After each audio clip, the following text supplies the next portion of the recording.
looks like Twitter's gone. They accepted the money, and Stalin is taking over. So fuck you, Twitter, and goodbye forever, you insane Q-like forum. Language. Ladies and gents, welcome back. Now, it's been a thing that I've said many times on this channel that I go to Twitter so you don't have to, but I've been quickly changing my tune on that sentiment and telling people to go to the platform as we've been seeing some changes happening on the platform that are very welcome changes. We have here, Elon turns up looking for the shadow ban list. Lots of people are commenting about shadow bans yesterday and noticing changes in traffic on their usual just engagement and their just usual behavior on the platform, and noticing lots more people seeing their tweets, lots more people engaging with their tweets, as if something was just mysteriously lifted from their accounts after just 24 hours of Elon Musk purchasing the company. I don't even think he has the keys to the office yet, but there's definitely been some changes, and many people noticed. I tuned in to say amazing how much further my reach has been today. It's almost as if something changed at Twitter all of a sudden. And I'm telling you, I didn't scour the internet looking for these. I just typed in shadow ban, and these were a pile of the ones that popped up first. Feels like Twitter changed its algorithm over the last day or two, like they're covering their tracks before the public is allowed to peek under the hood. My followers are growing faster than usual without me doing anything different. Maybe they disabled the shadow ban function. Oh, cool. I gained 20,000 followers on Twitter yesterday. Average was 1K per day before Elon purchase. It's almost as though a massive shadow ban on my account was lifted in an attempt to cover up for a mass political censorship regime collapse by Musk purchase. Anyone else? Yeah, many other people. Here's one other Twitter user. I was so used to deleting this page and I was so close to deleting this page and starting all over.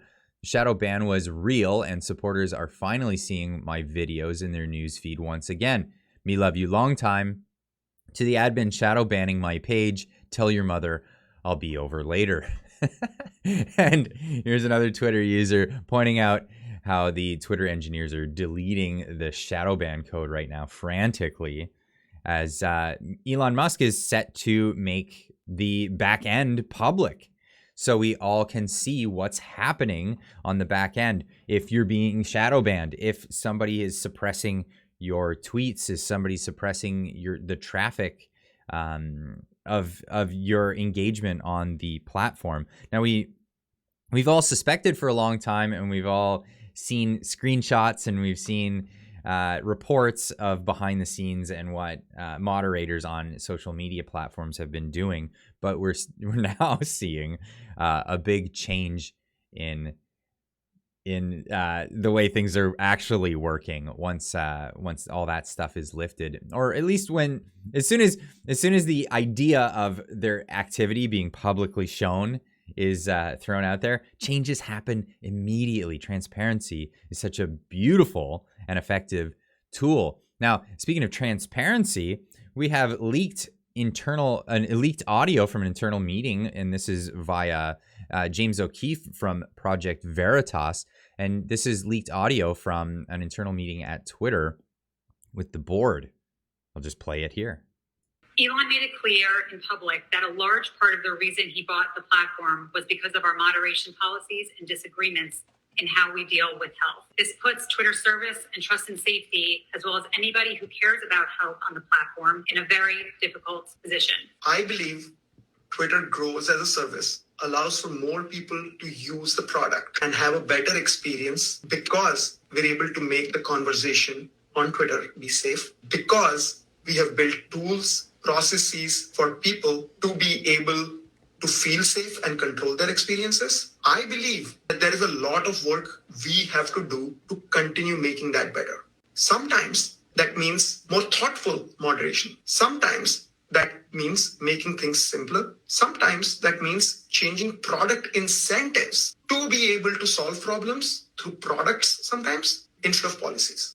Elon made it clear. So that was the thing Elon Musk disagreeing with, the idea of more censorship, more products, and in the guise of safety. And we all know that safety has been the excuse to remove people's freedoms from many avenues over the recent times, but also in past situations. So we also have CBC chiming in, of course. Human rights groups raise hate speech concerns after Musk's Twitter takeover. Human rights groups warn that freedom of expression should not come at the cost of other human rights.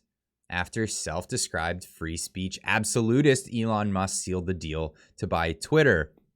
Musk, the richest man in the world and chief executive of Tesla and SpaceX, has clinched a $44 billion deal to buy the social media platform and take it private. So, yeah. Afraid of what? What do we have here? Human rights groups are saying that free speech is dangerous. Why?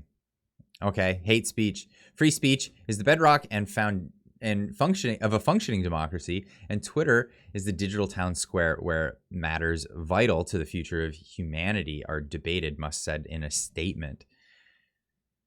While some American conservatives cheered the prospect of fewer controls. See, this is a partisan thing. It's not just American conservatives that are cheering this. It's anyone who advocates for free speech, and it's not just American conservatives. Human rights activists voice fears of a rise in hate speech. Now, hate speech in recent times has evolved from speech that may contain racially biased sentiment, including violence, all the way to just things that you disagree with. And that's fundamentally what it's come down to. Is, with certain groups, you give them an inch and they take a mile. And that has happened to be the case. Now, Elon Musk clapping back at criticism like this, the extreme antibody reaction from those who fear hate speech says it all. He replies to that by saying, by free speech, in quotes, I simply mean which matches the law. I'm against censorship that goes far beyond the law. If people want less free speech, they will ask government to pass laws to that effect. Therefore, going beyond the law is contrary to the will of the people. Now, what a lot of these organizations have been doing in recent time is going to social media to circumvent laws that are actually on the books, whether it's the First Amendment in the United States or the Charter of Rights and Freedoms that guarantees free speech in Canada. This is their way of circumventing it, and Elon Musk is putting a stop to that. If these people want to stop free speech, they can lobby the government, and then we can have a referendum on these things. Now, that's not what they've been doing. What they've been doing is backdoor deals and, like I said, shadow banning, things like that. It's not a democratic process. You can't claim to be democratic if that's your sentiment. Now, what does this mean for social media? Now, there's a particular theory that I thought was really fascinating from the Darkhorse podcast, and that is the zero theory. That zero companies, if they want to maintain a monopoly on people's speech, they have to not be able to have any. I'll just let them speak for themselves.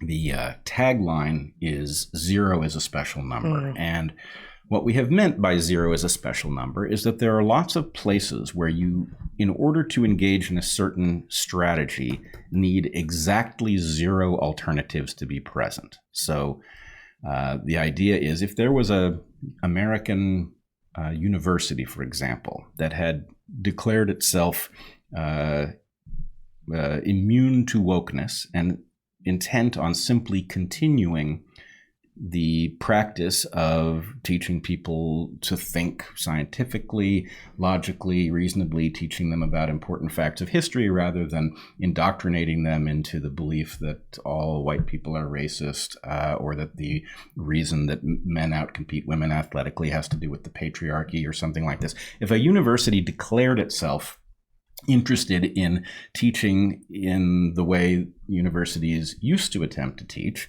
it would obviously be the place everybody who wanted their children educated would send them. And so the point is, that's the obvious strategy. Why aren't there any? And the answer is, there have to be none. If one university declared that strategy and suddenly it was the new Harvard because everybody who had the ability to choose where to go would go there, so they would not suffer the cost of paying for their own indoctrination, but would actually enhance their minds, then of course that strategy would spread and university after university would pick up this strategy. So there have to be zero, because if there was one, it would win, right? It does raise the question of what... That's a great way of looking at it. And it's the cartel theory, essentially. There have to be zero. So the cartel theory is that if a group of businesses that sell the same product get together and make a cartel saying we're going to raise the prices of a particular product, everybody in that market loses out. The consumers lose out while they win. But they have to have zero people going against this rule. If one of them breaks their own rules and sells the product at a market price, well, all the customers will flock to them, and each other business would have to follow suit and then engage in competition once again. Now, what's happening on the social media platforms is that they've all been engaging in shadow banning, and they've all been engaging in sequestered and suppressed speech. And here we have Twitter, the one platform that's standing out from the fray and becoming transparent. And that's a big step in the right direction, and it's going to attract a lot of people. Now, what's this going to mean? Well, this is why I'm encouraging people, go to Twitter. Even if you're not sure if you're going to like it, give it a go, because transparency and free speech is a great thing to send in the market of social media companies. That if a media company wants to engage in free speech and transparency, that's where you're going to take your business, and see what the other social media companies do. Maybe they have to follow suit or face losing all business. Anyway, that's all I got for you now. We'll see you in the next video. Keep on trucking.